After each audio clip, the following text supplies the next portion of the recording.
Salam saudara. Saya kira kita membahas sampai pada bagaimana minggu lalu kita membahas tentang kata-kata yang digunakan dalam menjelaskan penebusan. Ada beberapa seperti lutro, seperti agorazo, ex agorazo itu sudah dijelaskan. Nah, kata-kata itu mewakili bagaimana tindakan Allah dalam melakukan penebusan dan penyelamatan terhadap seluruh manusia. Nah, kita percaya bahwa hidup kita telah dibeli dan harganya telah lunas dibayar. Dan itu berdasarkan 1 Korintus pasal 6 ayat 20. Namun kalau kita mengetahui bahwa hal tersebut telah dibayar oleh Allah, maka pertanyaan yang sering muncul itu nanti, maka bagaimana proses pembayaran dari dosa yang dimaksudkan itu? Seperti apa atau sesederhana apa dosa itu dibayarkan? Nah, dengan demikian pada hari ini kita akan melihat tentang pembayaran tebusan. Perhatikan di situ, pembayaran tebusan.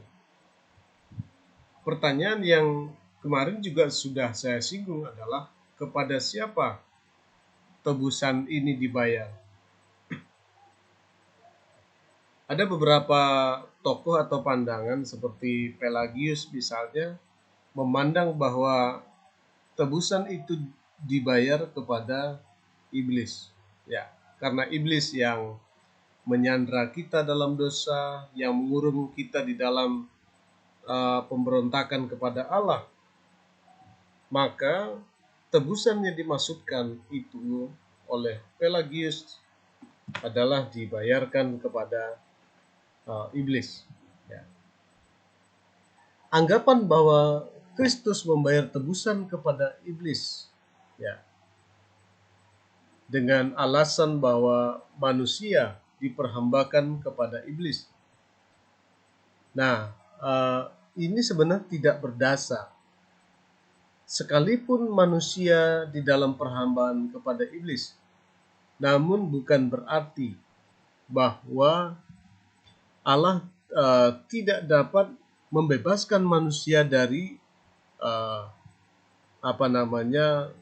tahanan iblis tersebut. Ya. Jadi dengan demikian, ketika manusia menjadi tawanan iblis, maka secara keseluruhan kehidupan manusia itu adalah mengerjakan perbuatan-perbuatan yang dikehendaki oleh iblis. Dalam hal itu, manusia-manusia menjadi hamba iblis tersebut. Ya. Namun pemikiran bahwa tebusan itu dibayarkan kepada iblis itu adalah pemikiran yang keliru. Ya. Tidak ada catatan-catatan atau data-data atau dokumen, ya, dalam Alkitab yang menjadi rujukan bahwa tebusan itu merupakan bentuk transaksi dari Allah kepada iblis, atau Kristus mati di kayu salib merupakan tindakan transaksional Allah kepada iblis. Ya. Kalau tebusan ini dibayarkan kepada iblis, maka Allah memiliki kesejajaran kuasa dengan iblis. Berarti iblis adalah maha kuasa.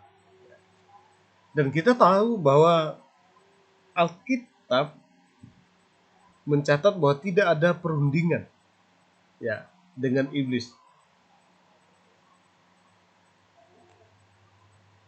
Jadi dalam keseluruhan catatan Alkitab itu tidak didapati adanya perundingan antara Kristus dan iblis. Nah, Dan juga tidak ada yang dapat dituntut iblis dari manusia, sehingga seolah iblis memaksa untuk mengikat manusia. Jadi ini adalah hal yang keliru apabila tebusan itu dibayarkan kepada iblis. Lagi pula Kristus tidak membayar tebusan kepada dosa karena manusia memiliki natur berdosa sehingga melukai hukum Allah. Nah, jadi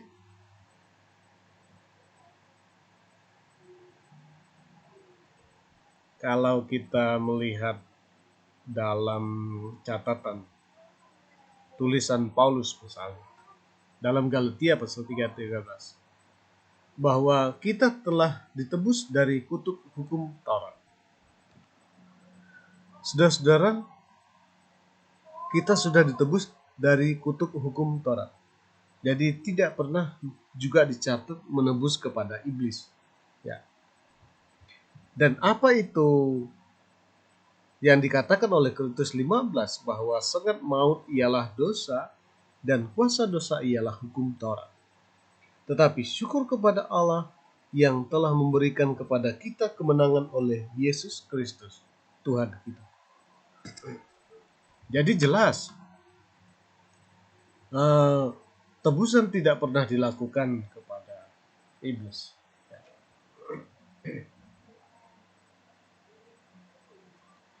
Prinsip Rasul Paulus di dalam surat Roma secara khusus, ya, hukum berkuasa atas seseorang selama orang itu hidup, dan bahwa kematian adalah satu-satunya hal yang dapat membebaskan manusia dari hukum.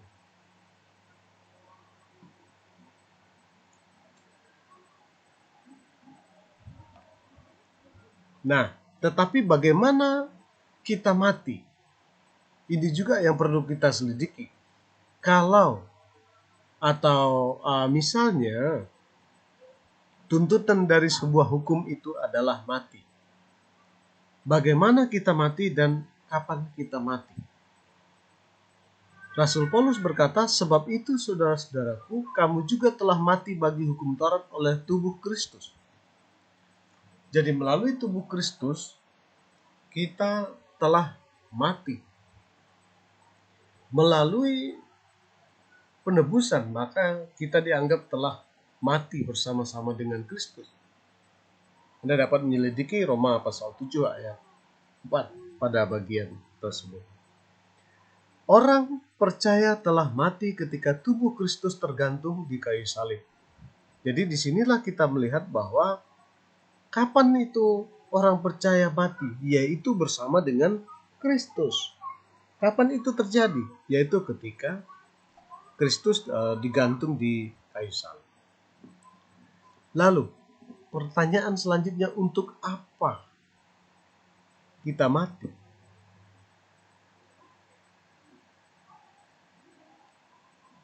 Untuk apa? Di dalam Roma pasal 7 ayat 4 itu tadi, supaya kamu menjadi milik orang lain, yaitu milik Dia yang telah dibangkitkan dari antara orang mati, agar kita berbuah bagi Allah. Dengan semua ini, hukum Allah tetap berdiri dengan segala kebenaran. Tetapi hubungan Paulus dengan hukum tersebut telah berubah. Jadi kita atau Paulus pun tidak lagi berada di bawah kuasa atau kutuk hukum Taurat tersebut. Jadi kita berada di bawah hukum kasih karunia Allah. Jadi tidak berada di bawah hukum Taurat sekarang.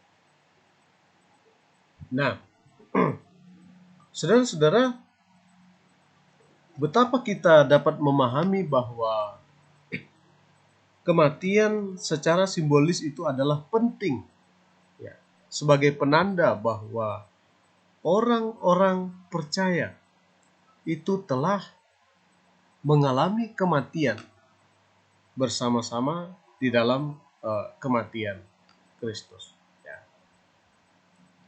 Orang-orang percaya melalui simbol dari kematian Kristus, ya, ketika dia percaya itu telah dimenangkan atau telah mendapatkan jaminan keselamatan tersebut. Jadi, tebusan yang dilakukan oleh pengorbanan Kristus di salib itu tidak memberikan suatu pembayaran kepada iblis. Sebab hidup kita ini bukan milik iblis, ya, tetapi dalam kuasa. Galatia pasal 5 ayat 1 menyebutkan, supaya kita sungguh-sungguh merdeka, Kristus telah memerdekakan kita. Jadi penebusan itu atau tindakan Yesus menebus di salib, ya, ini dapat dikatakan supaya kita sungguh-sungguh merdeka. Itu adalah tujuan dari penebusan itu, yaitu supaya kita sungguh-sungguh merdeka.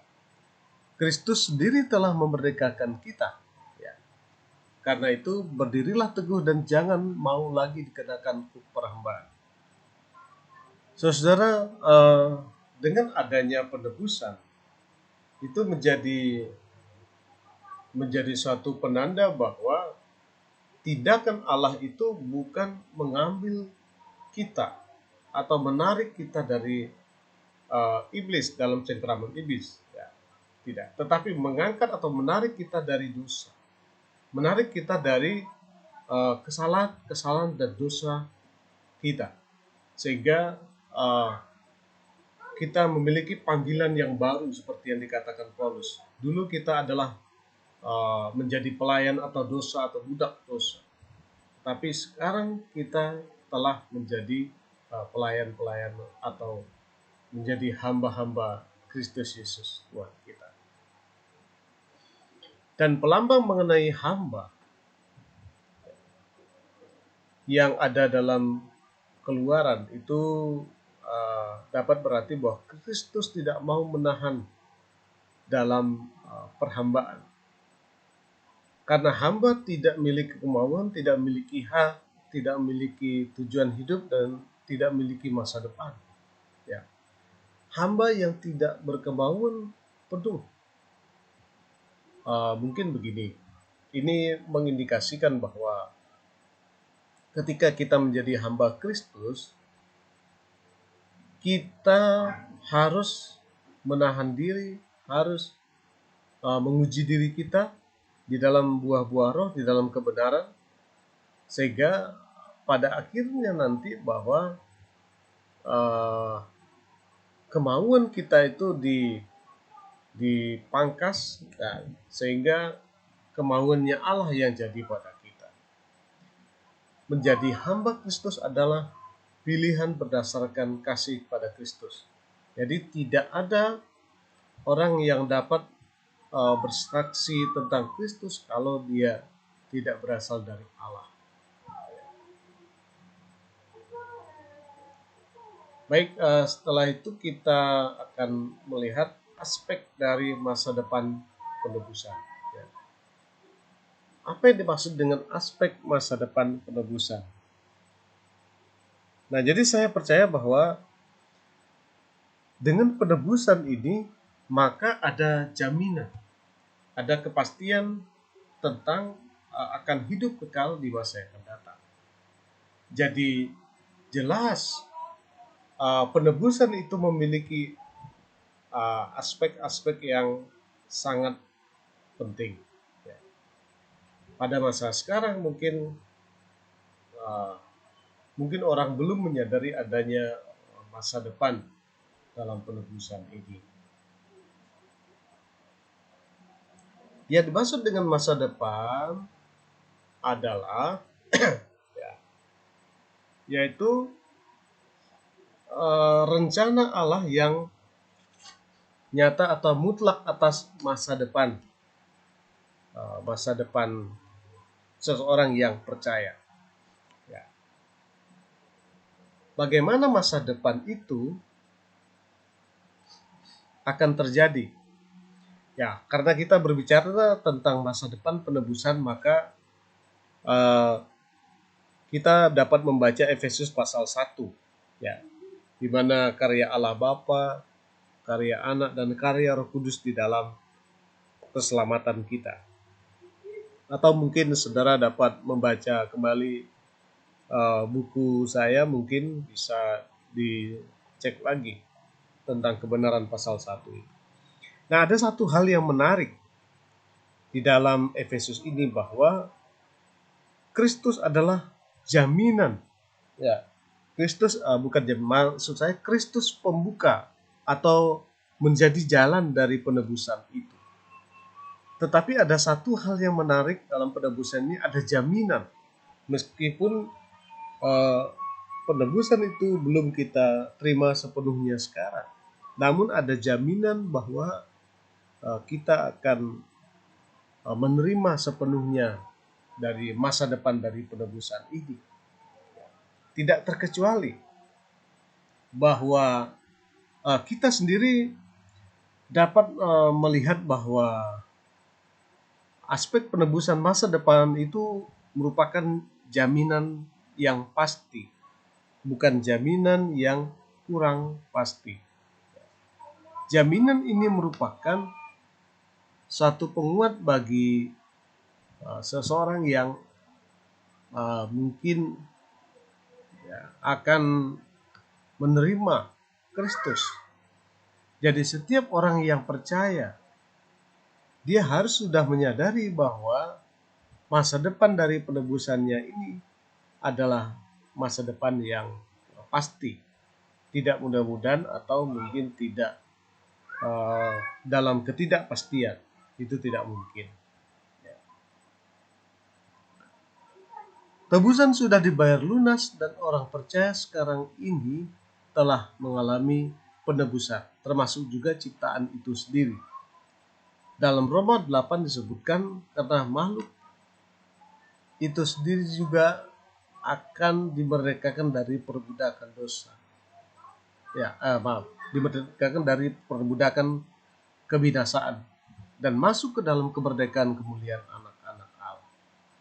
Ya, Roma pasal 8 ini banyak juga menjelaskan tentang bagaimana kita memperoleh keselamatan tersebut. Bagaimana pada akhirnya semua orang yang masuk dalam penebusan itu memiliki apa yang disebut sebagai julukan anak-anak Allah. Sebab kita tahu bahwa sampai sekarang segala makhluk bersama-sama mengeluh dan sama-sama merasa sakit bersalin. Dan bukan hanya mereka saja, tetapi kita yang telah menerima karunia sulung roh, kita juga mengeluh dalam hati kita sambil menantikan pengangkatan sebagai anak, yaitu pembebasan tubuh kita. Nah, ini merupakan tulisan yang Paulus sampaikan kepada jemaat bahwa kita sambil menantikan pengangkatan sebagai anak, yaitu pembebasan tubuh kita. Jadi kita semua akan menantikan status atau posisi kita sebagai anak Allah. Dan disitulah kita melihat rencana Allah bagi semua manusia, itu bisa terlaksana ketika Tuhan berkata bahwa Dia sudah mengangkat kita menjadi anak. Maka pastilah kita sebagai anak memiliki status atau hak atau warisan, mungkin warisan yang dimaksudkan situ. Sehingga warisan ini menjamin kita memiliki posisi yang kaya, karena ada jaminan. Itu bisa termasuk mungkin pelajaran tentang jaminan yang menjadi pegangan bagi orang-orang yang diselamatkan. Lagi-lagi saya menyarankan saudara membaca Efesus Efesus pasal 1 terutama, itu menjelaskan tentang bagaimana Roh Kudus menunjukkan karya dalam pemeteraian keselamatan tersebut. Masa depan penebusan disebut pengangkatan sebagai anak, disebut hari penyelamatan. Kadang-kadang orang berpikir bahwa hari penyelamatan itu adalah akhir zaman. Ya, itu adalah pemikiran yang juga keliru, bahwa hari penyelamatan itu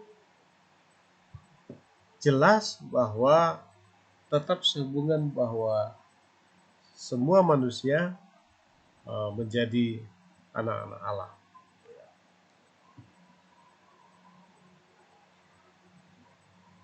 Kepada kita dikatakan, ya, orang percaya telah dimeteraikan dengan Roh Kudus, ya, sebagai Roh Kudus sebagai tanda miliknya. Lagi-lagi saya kembali kepada Efesus pasal 1 ayat 13-14. Ya. Ini menjelaskan kepada kita adanya satu jaminan yang memungkinkan bagi kita untuk dapat memiliki kepercayaan diri yang pasti bahwa penebusan atau keselamatan itu memang terjadi meskipun kita belum melihat. Ya. Berbagai orang yang tidak melihat namun percaya. Dan kita melihat bahwa penebusan itu dilakukan secara tuntas dan lunas, tidak dilakukan mungkin separuh tidak. Ya.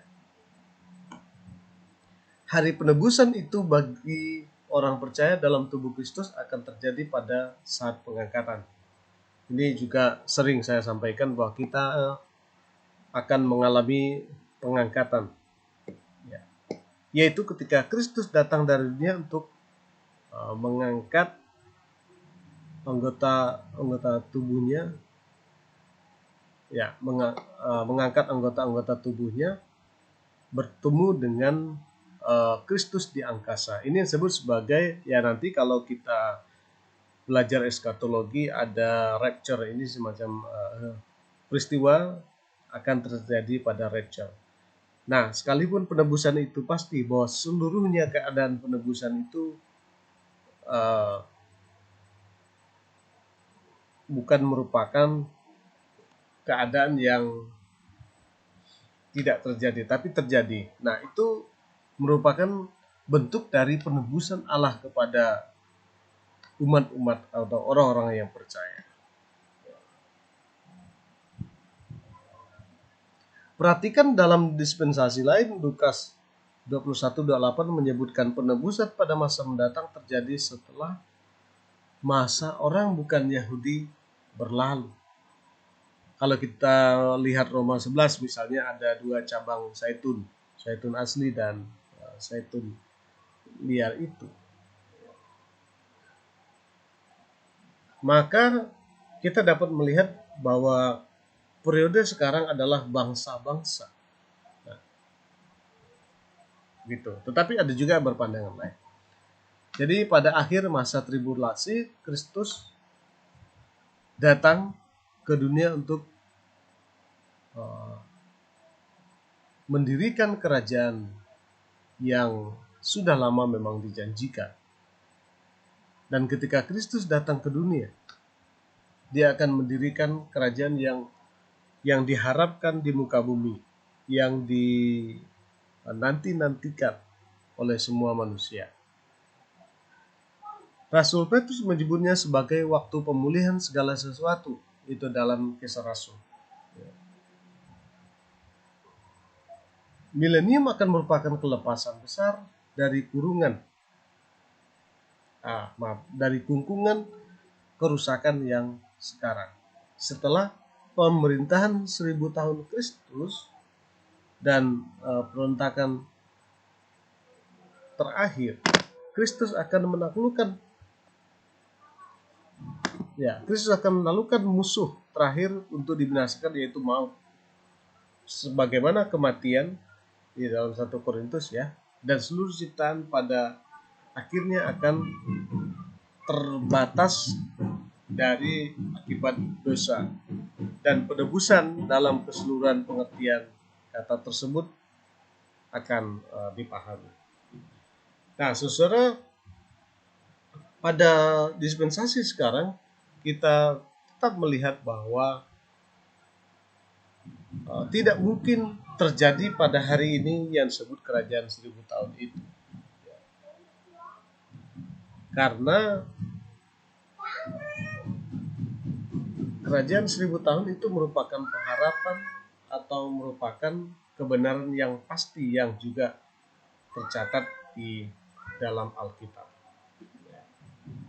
Nah, saudara, saya kira itu materi hari ini yang dapat saya sampaikan tentang masa depan dari penebusan saudara, dan juga tentang pembayaran tebusan. Kita tidak mengikuti paham-paham Arianisme,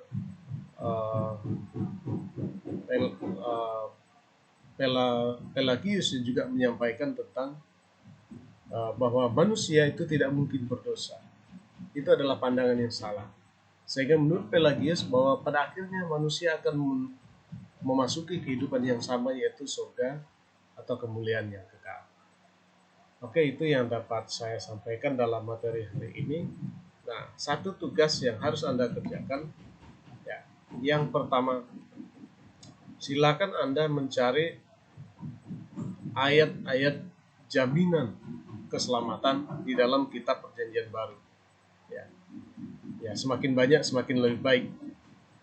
Carilah ayat atau referensi tentang jaminan atau kepastian atau jaminan keselamatan dalam kitab Perjanjian Baru. Oke, itu yang dapat saya sampaikan dalam kesempatan ini. Anda dapat mengerjakan tugas saudara yang saya tugaskan ya, dalam waktu 24 jam. Jadi besok Anda bisa mengumpulkannya kembali. Terima kasih, Tuhan memberkati kita.